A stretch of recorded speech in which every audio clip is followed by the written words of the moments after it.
pretty when they laugh so hard they show all their teeth. Ray, my best friend in Brooklyn, was the same, except different.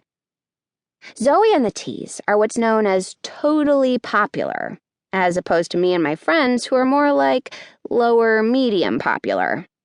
Those are both actual classifications that people use here, according to Fee, who keeps track of things like that because she is really serious about popularity and how to attain it. She's so serious that she offers me information about popularity when I don't even ask for it, and actually don't really want it because all of her information can be summed up in 3 words and 1 contraction. We're not very popular. Which is kind of a depressing thought, even if you don't care about that sort of thing, which I don't. Not really. I mean, I definitely didn't care about it when I went to a huge school in Brooklyn, and Ray and I were in our own happy little clique that consisted of the 2 of us and every single character in Tilda's Realm, which is otherwise known as the best fantasy series ever written. It is also unfortunately known as a nerd identifier. Fee taught me that too, and thank goodness she did, because people in this picket-fenced Apple town have a zero-tolerance policy for nerd behavior. Even if the rest of the world is starting to realize that nerds will inherit the earth, which, by the way, is printed on my favorite t-shirt, one that I will never wear again because that would expose my secret identity, I don't think Treepan's Grove ever got the memo. Their philosophy is more like preppy equals popular. Nerds need not apply.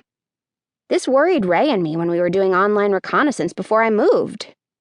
They're like cyborgs, she said, leaning closer to the screen of her laptop to study a picture of a middle school picnic on the town website. Everyone's so sporty and preppy, but not like ironically preppy, just preppy.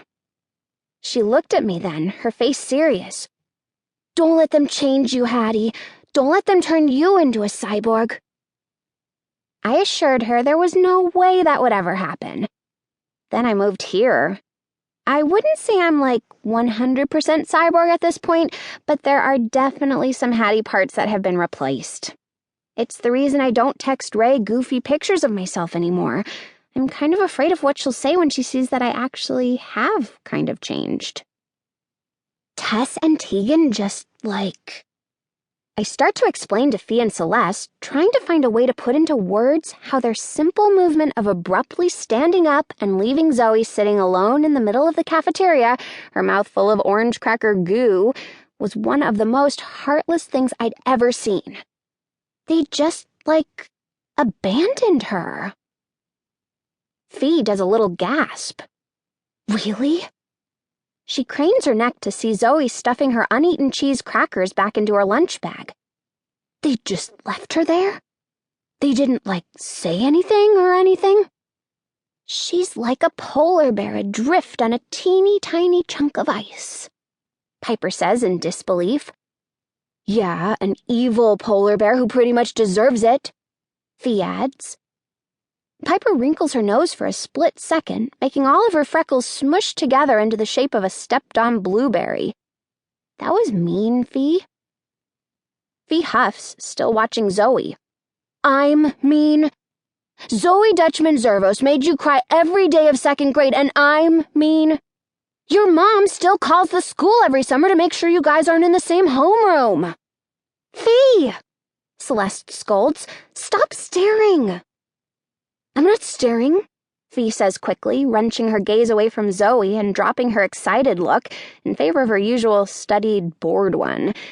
She gets her sandwich out of her bag and then glances back over to see which table Tegan and Tess have moved to.